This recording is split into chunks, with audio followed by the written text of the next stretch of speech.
Please welcome, Vice Ganda.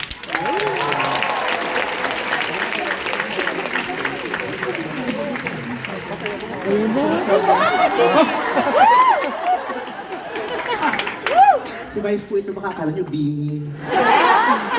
Mr. C, congratulations po. Oh my God. Happy anniversary and happy birthday. Maraming salamat for gracing us, Your Highness. Ito na po yung regalo ko sa inyo. Ito na po yung pinaka-discreet na ribbon at outfit na madadala ko for tonight's event. Happy birthday po. Maraming salamat. Alam mo, Vice, hindi ko akalain. Tatanggapin mo yung ganitong klase. Hindi ko rin ho akalain na isasama niyo ako dito. Hanggang ngayon ho, nagtataka pa rin ako kung ba't ako nandito. Pwede naman, parang feeling ko dapat nanonood lang ako. Pero masaya ho ako na minsan-minsan nagkakamali kayo sa mga desisyon. Pero masaya ho ako naririto. Alam niyo ho ba, nag-away pa kami ng nanay ko kanina. Kasi Mother's Day ngayon. Sabi niya, hindi pa tayo lalabas. Sabi ko, concert ni Mr. C. Sabi niya, ano ka ba naman Mother's Day? Pinagpalit mo ko sa lalaki. Sabi ko, Nay, matanda na yun si Mr. C. Sabi ko, kahit na pa. Sabi ko, Mom, I don't eat century eggs.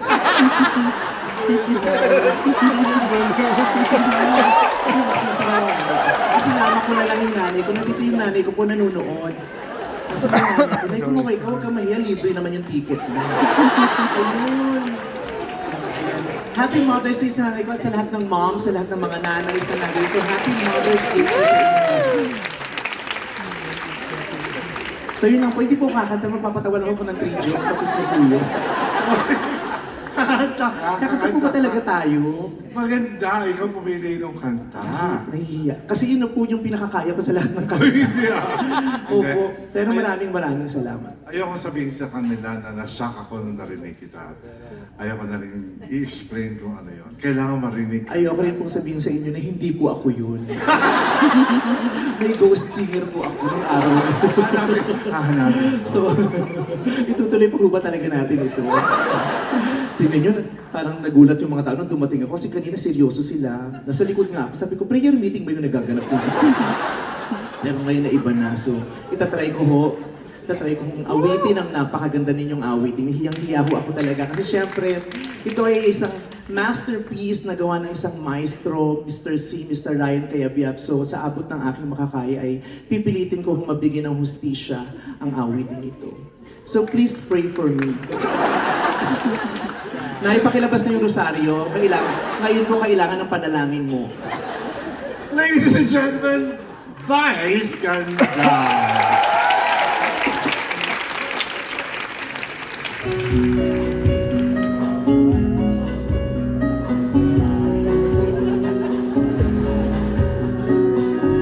Mahal kita.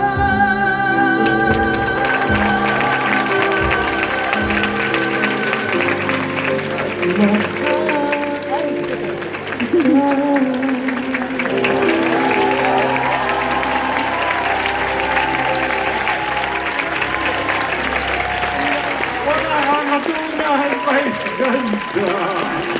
Gusto, Mr. C. Maraming Thank you very much, Mr. C. Maraming salamat po. At sa inyo pong lahat, oh my God, Philippine Philharmonic Orchestra. Diyos ko, dati-dati mga adik lang ho sa kalsadang nagigitara sa akin kung kumakanta ako pag fiesta. Pero ngayon PPO, tas Mr. C, maraming salamat po. So, hindi ko po ito makakalimutan.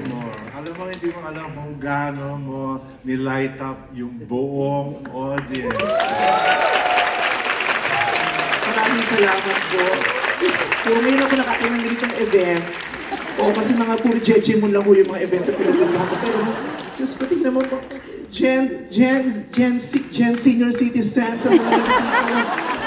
mga Vicente, mayayaman, mababait, mga nagbabasa ng Biblia, nagsisimba tuwing linggo.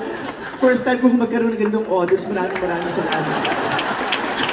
Maraming salamat po. Kasi ang mga pinakamatitino ko ng audience, yung mga kalalabas lang ng rehab, madiba doon. Pero thank you very much for making me part of this wonderful event. Ang sarap lang maka-experience ng tinutugtugan ako ng national artist.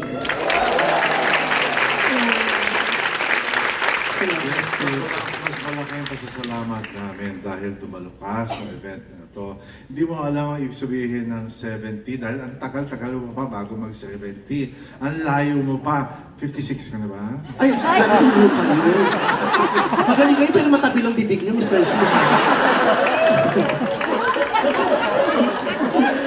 Hindi, pero malaking bahagi po kayo ng buhay ko, Mr. C. Ang musika po ninyo ay kinalakihan ko nung in-interview nga ako, sabi ko, isa sa mga pinakagusto kong kanta mo yung Nahan Ka.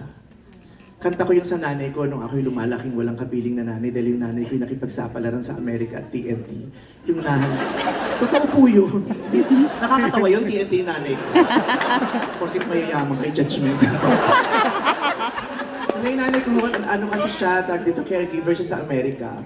So, she's been away for such a long time. Lumalaki ako walang nanay. Tapos narinig ko yung kanta niyong Nahan Ka. Yung, Nahan ka, nahan ka, ako ba ang dahilan? Ang nanay ko ay lumisan. Kasi kanta po yun ng nanay na nag-OFW. Tapos nung na-inlove na ako, Can This Be Love? Tapos nalaman ko po talagang bakla ako dahil sa kantang Paraiso. Ano? Nabuking ako ng tatay ko kasi nakita niya iba daw, lumaki daw yung mata ko, lalo na yung kinanta ko yung part na na And if I could see a single bird, what a joy!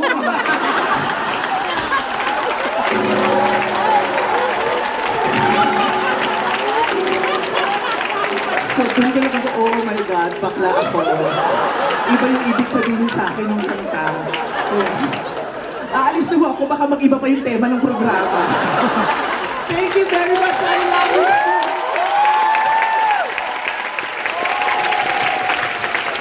Grabe! Isa lang.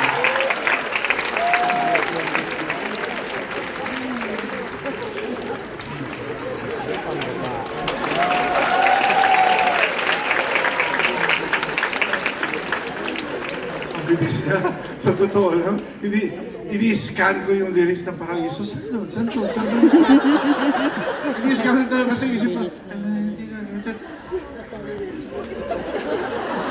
And if I could see a single bird, what a joy!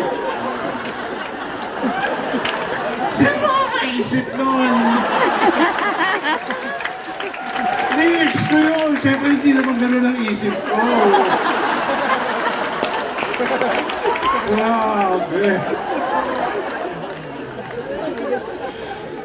Grabe yung ticket nyo ha, 3 concerts.